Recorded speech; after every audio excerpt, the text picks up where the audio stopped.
In Canada, latest figures have come out on euthanasia, and wow, it's only going in one direction, isn't it? I think what the worst part about the Canadian figures were that there's been a 7% increase in euthanasia in Canada.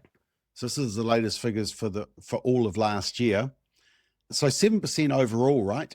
But there has been a 17% in track 2 euthanasia. What's track 2? Track 2 is not terminal.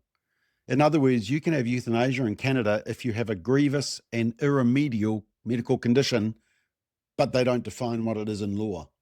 And of course, that's where New Zealand will head if ACT get their way with the private members bill. ACT want to expand access to euthanasia. Of course, they're not interested in expanding access to quality palliative care at the same time, it seems.